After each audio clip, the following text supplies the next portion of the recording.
देश की आजादी के खिलाफ और भारत के विभाजन के लिए जिम्मेदार व्यक्ति के नाम पर विश्वविद्यालय बनाने वाले व्यक्ति को समाजवादी पार्टी आज पैरोकार बनती है कि हम आएंगे तो उसको गृह मंत्री बनाएंगे। दिक्कत यह है कि आपने जीवन भर मंदिर में घंटा हिलाया बस।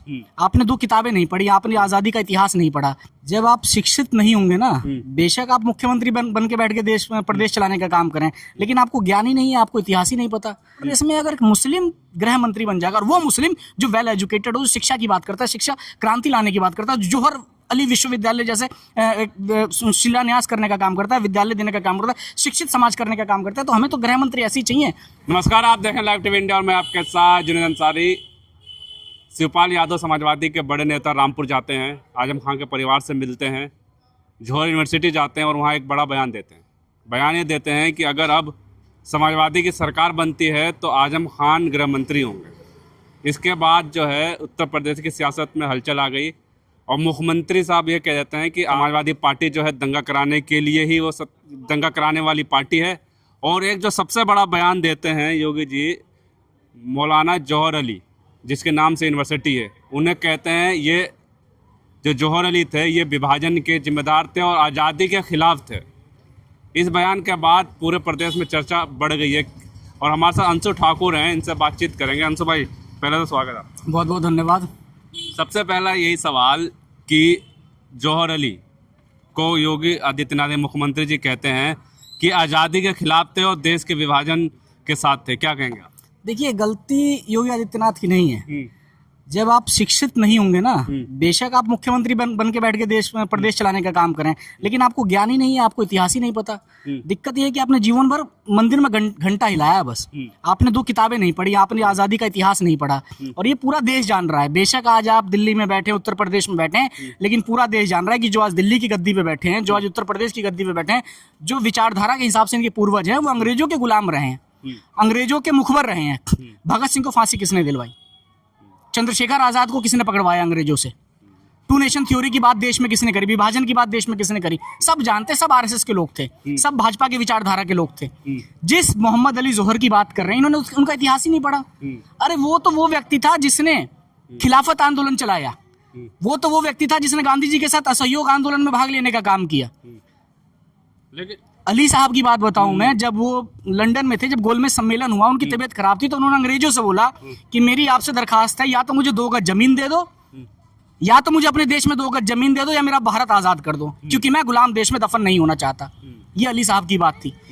यही नहीं, उन दोनों की जो माता थी वो भी बहुत बड़ी क्रांतिकारी थे। पिता की तो बहुत कम उम्र में देहांत हो गए थे, जब वो 3 से 5 साल के थे। मैं इसलिए कहता हूँ कि इतिहास पढ़ना जरूरी है और युवाओं को बहुत ज्यादा इतिहास पढ़ना चाहिए, क्योंकि हम इन चोरों से, इन गोरों की चेलों से जब ही लड़ सकते हैं जब हम इतिहास के बारे में जानेंगे। तो पहले सुनिए, उस माता ने अपने गहने गिरवी रख के, अपनी जमीन गिरवी रख के अपने बच्चों को तालीम देने का काम किया, अपने बच्चों को पढ़ाने का काम किया।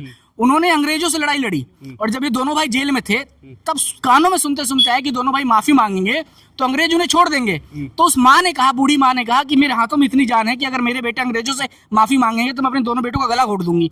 उस माँ के बच्चों को कह रहे हैं कि ये भारत को तोड़ने वाले लोग हैं, अंग्रेजों के गुलाम हैं। उनकी माँ के बारे में चला था कि मोहम्मद अली की अम्मा की बात है कि खिलाफत दे दो, खिलाफत पे जान दे दो। उन्होंने अपने बच्चों के लिए कहा था कि खिलाफत पे जान दे दो, असहयोग पे जान दे दो। क्यों? क्योंकि भारत की स्वतंत्रता चाहते थे वो लोग। तो योगी जी को कह रहे हैं कि जौहर अली जो थे आजादी के खिलाफ थे, विभाजन के लिए। इन्होंने इतिहास नहीं पढ़ा ना। एक किताब है सिंघावलोकन, सिंघावलोकन किताब, उसे यशपाल जी ने लिखा। यशपाल जी महान क्रांतिकारी थे जिन्होंने चंद्रशेखर आजाद के साथ भारत में क्रांति फैलाने का काम किया था। सिंघावलोकन में लिखा है, जो आरएसएस के प्रमुख लोग थे, नाम जानते हैं आरएसएस वाले, उन्होंने चंद्रशेखर आजाद में जब से यशपाल जी को भेजा था उनके पास कि आजादी के आंदोलन में हमारा सहयोग करिए, तो उन्होंने कहा था कि हम तुम्हें 50,000 रुपए देंगे, लेकिन इन 2 लोगों की हत्या कर दो। क्यों? क्योंकि उन्होंने आजादी के दीवानों को, जो भगत सिंह, राजगुरु, सुखदेव, चंद्रशेखर जैसे जो क्रांतिकारी लोग थे, उन्हें इन्होंने सोचा कि बदमाश हैं, गुंडे उचक्के हैं, जो पैसों पे हत्या करने का काम करते हैं। अरे उन लोगों को तो संसाधन चाहिए था कि अंग्रेजों से लड़े, उन्हें भारतवासियों से नहीं लड़ना था। तो सिंघावलोकन जैसी किताब है, लोहिया जी ने बहुत सारी किताब लिखी हैं, उन किताबों को पढ़ने की जरूरत है महाराज जी को। अखिलेश यादव तंज कसते हुए कह रहे हैं कि लोहिया जी की किताब में भेजूंगा मुख्यमंत्री जी को, बिल्कुल। वो पढ़ लें और एक लिस्ट दे दें कि आरएसएस के कितने लोग थे जो आजादी के लिए लड़े, ये लिस्ट मांग रहे हैं अखिलेश यादव। बिल्कुल, ये तो समाजवादी का बच्चा उन्हें बता देगा, समाजवादी पार्टी का बच्चा उन्हें बता देगा कि कौन कौन लोग अंग्रेजों से मिले थे, कौन कौन लोग अंग्रेजों के मुखबर थे। समझ रहे हैं? लोहिया जी तो बहुत बड़ी चीज हो गई, लोहिया जी तो उनके आउट ऑफ सिलेबस है, आउट ऑफ रीच है, ये तो ऑल क्लियर हो जाएंगे। लोहिया जी को पढ़ेंगे तो ऑल क्लियर हो जाएंगे। ये हमसे ही आके बात कर ले योगी आदित्यनाथ या भाजपा का कोई बड़ा नेता, जिसे आजादी की पाठ हम पढ़ाएंगे और हम बताएंगे कि कौन आजाद भारत में आजादी के लिए लड़ रहा था और कौन आजाद भारत को गुलाम बनाने के लिए लड़ रहा था। इसीलिए आज देश का युवा कह रहा है कि गोरे अंग्रेज से तो हमें मुक्ति मिल गई, काले अंग्रेजों से अब हमें मुक्ति चाहिए। लेकिन देशभक्त के लिए तो ये बताते हैं वंदे मातरम के लिए कानून बनाते हैं और घर घर तिरंगा तो ये लगाते हैं। देखिए, हर घर तिरंगा लगा रहे हैं। आप कल देखिएगा कि जब कल राष्ट्रीय जो हमारा पर्व है 15 अगस्त है, वैसे हमारे लिए तो हर दिन 15 अगस्त है, लेकिन जब 15 अगस्त खत्म हो जाएगा तो मैं देखूंगा कि इनकी जो निगम है, नगर निगम है, जो भारत की सरकार है, वो तिरंगे का किस तरीके से अपमान और स्वाभिमान, मतलब अपमान और सम्मान करने का काम कर रही है। योगी जी कह रहे हैं कि 1500 मात्र छत पे तिरंगा लगाने से राष्ट्रभक्ति नहीं हो जाती। जब तक नेहरू जी ने किताब लिखी है भारत एक खोज, वंदे मातरम, भारत माता की जय। भारत माता की जय क्या है? मैं भाजपाइयों से पूछना चाहता हूँ, भारत माता की जय क्या है? भारत माता कोई मूर्ति है? भारत माता कोई देवी है? नहीं, भारत माता इस देश की नदियां हैं, भारत माता इस देश का आवाम है, क्या हिंदू हो, मुस्लिम हो, सिख हो, ईसाई हो। भारत माता इस देश के पेड़ पौधे हैं, भारत माता इस देश के पशु पक्षी हैं। जब तक हमारे देश का हर वर्ग खुशहाल नहीं होगा, समाज के अंतिम पंक्ति में बैठा व्यक्ति खुशहाल नहीं होगा, तब तक भारत माता की जय नहीं होगी। और भारत माता की जय तभी होगी जब हमारा देश शिक्षित होगा, संपन्न होगा, जाति और धर्म से ऊपर उठ के विकास की बात करेगा, देश से भेदभाव खत्म होगा, समानता समता की बात होगी, तभी हमारे भारत माता की जय होगी। योगी जी पहुंच गए 1500 ईस्वी में, कह रहे हैं उस टाइम भी हिंदू एक नहीं थे, आज भी एक नहीं है। उस टाइम एक होते तो देश की दिशा अलग होती। आप इतने साल से कुर्सी पे बैठे हैं, आप इतने साल से मठ में बैठे, आपने क्या कर लिया हिंदुओं के लिए? आप हिंदुओं को जाति में बांटने का काम कर रहे हैं। आपने हिंदुओं के लिए क्या कर लिया? मुसलमानों के लिए तो छोड़िए, आपने हिंदुओं के लिए क्या कर लिया? आपको शर्म आनी चाहिए कि आप एक मंदिर के मठाधीश हैं और आपने उत्तर प्रदेश की कमान संभाल रखी है, आप राम भक्त बनते हैं और उसके बाद भी राम मंदिर में चोरी हो जाती है, राम मंदिर में चढ़ावा चोरी होता है। आपको डूब के मर जाना चाहिए कि आप संत हैं। भाई, हमारे में जो गेरुआ वस्त्र पहन लेता है, हमारे सनातन धर्म में जो मठाधीश होता है, उससे बड़ा कोई संत हम किसी को नहीं मानते। हम योगी जी को संत मानते, लेकिन कब मानते? जब हनुमान जी का झंडा पकड़ के भाजपा के रैली में नचाने वालों का योगी अगर इलाज करते तो हम मानते उन्हें संत। अब सिर्फ मुसलमानों के खिलाफ बयान दे देंगे तो हिंदू क्या खुश हो जाएंगे? नहीं, हिंदू खुश नहीं होगा। हिंदू आहत है, हनुमान जी का अपमान हुआ है। हिंदू आहत होता है जब नरेंद्र मोदी हनुमान जी को पतंग में बांध कर उड़ाता है, तब हिंदू अपमानित महसूस करता है। हिंदुओं का अपमान तो ये लोग करने का काम कर रहे हैं, सनातनियों का अपमान तो ये लोग करने का काम कर रहे हैं, हमारे भगवान का अपमान कर रहे हैं ये लोग। अच्छा, एक बयान आया शिवपाल यादव नेता समाजवादी, कह रहे हैं कि आजम खान को गृह मंत्री बना। क्या दिक्कत है इसमें? बहुत अच्छी बात है, गृह मंत्री। दंगा कराया मुजफ्फरनगर दंगे में। आजम खान वो व्यक्ति है, आजम खान वो व्यक्ति है, जब उत्तर प्रदेश में समाजवादी सरकार थी और इलाहाबाद में कुंभ लगा था, तो आजम खान को कुंभ का आयोजक बनाया गया था, कुंभ का सारा देख रखाव किया था। और इनका भी कुंभ देख लो, हजारों आदमी मर गए, पता नहीं चला, लोगों को मिट्टी में दफना दिया गया। समाजवादी पार्टी बताती है कि मिट्टी में दफना दिया गया। सपा के सरकार में भी कुंभ हुआ था, सपा सरकार में भी कुंभ हुआ था, और आजम खान ने नेतृत्व करने का काम किया था। क्या दिक्कत? कुछ नहीं हुआ था। ये लोग तोड़ने वाले लोग। अरे, जब देश में जब एक मुसलमान राष्ट्रपति बनता है, सिख प्रधानमंत्री बनता है, जब देश में कुछ नहीं होता, तो अगर उत्तर प्रदेश में अगर एक मुस्लिम गृह मंत्री बन जाएगा, और वो मुस्लिम जो वेल एजुकेटेड हो, शिक्षा की बात करता है, शिक्षा क्रांति लाने की बात करता है, जोहर अली विश्वविद्यालय जैसे शिलान्यास करने का काम करता है, विद्यालय देने का काम करता है, शिक्षित समाज करने का काम करता है, तो हमें तो गृह मंत्री ऐसे ही चाहिए।